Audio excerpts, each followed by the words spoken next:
Assalamualaikum warahmatullahi wabarakatuh.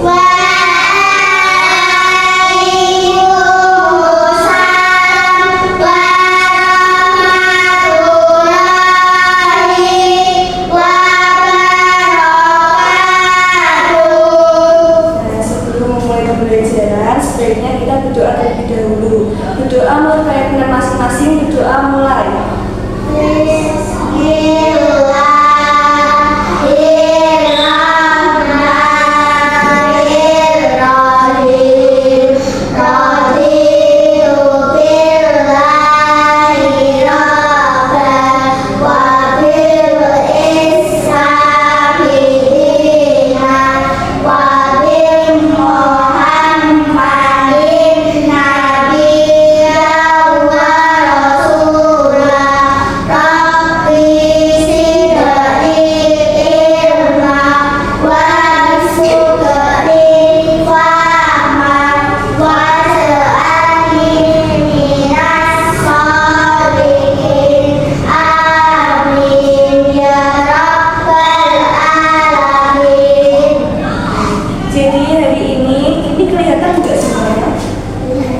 Hari ini kita akan belajar tentang pembelajaran PPKN sebagai pendidikan hukum bagi siswa sekolah dasar.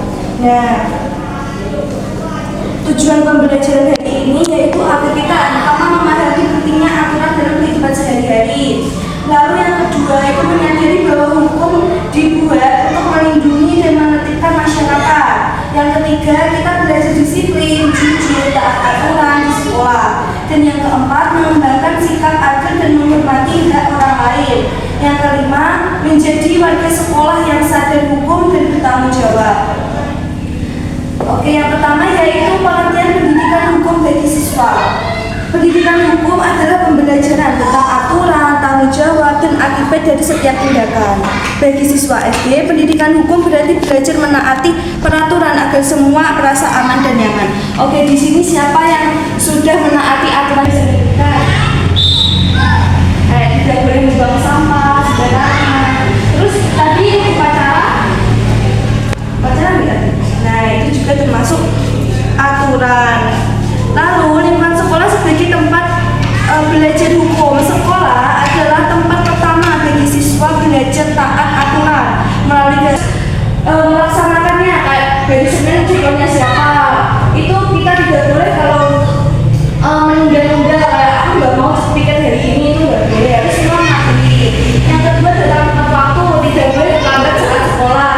Nah, saat upacara itu tidak boleh guyon sama teman-temannya, bicara sendiri. Juga kalau gurunya menjelaskan, kita tidak boleh gaduh, tidak boleh bermain sendiri.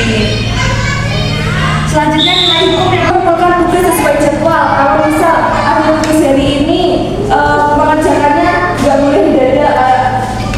Ini dikumpulkan tadi pagi baru mengerjakan, itu tidak boleh. Yang ketiga yaitu menjaga kerapian diri dan lingkungan. Disiplin membantu siswa membiasakan diri hidup tertib dan bertanggung jawab. Kejujuran merupakan dasar dari penegakan hukum. Siswa belajar bohong atau mencontek sama dengan melalui aturan. Nah, jadi di sini yang masih ulang suka nyontek temen-temen, ada enggak? Ya ada. Jadi udah sampai menerapkan saat ulangan tidak menyontek temen-temen itu dari sampai kelas jujur. Contoh penerapannya yang pertama, tidak mengambil barang yang bukan miliknya. Jadi kalau ada pensil jatuh itu bukan punya kalian, tidak boleh diambil. Terus yang kedua, dan berkata jujur pada guru dan teman. Yang ketiga, mengikuti kesalahan tanpa takut serta damai. Selanjutnya nilai hukum keadilan. Keadilan berarti memperlakukan semua orang secara sama dan menghormati hak mereka. Di sekolah, siswa dapat memperhatikan keadilan mulai yang pertama berbagi tugas kelompok secara merata. Yang dikerjakan itu ada 3, itu dibagi rata. Satu anak dapat mengerjakan satu soal. Tidak boleh kalau satu anak mengerjakan 2 soal, yang lain tidak mengerjakan, itu tidak boleh. Yang kedua, tidak memihak saat teman berselisih. Kalau membela yang salah, paham? Siswa bertanggung jawab ketika itu kan ada ini peraturan ruang kelas, jaga kebersihan ruang kelas kita. Kami harus bertanggung jawab atas semuanya itu, menjaga